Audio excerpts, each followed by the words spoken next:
Welcome to Kenton Teaches. Enjoy the video. You begin by preparing your hand and mindset.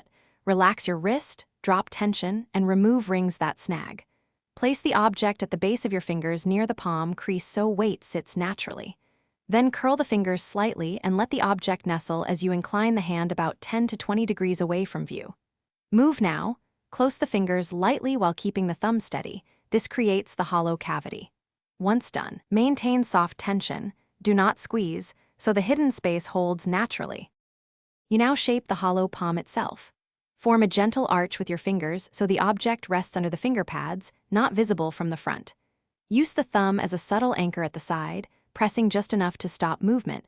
Your palm muscles then maintain the cavity.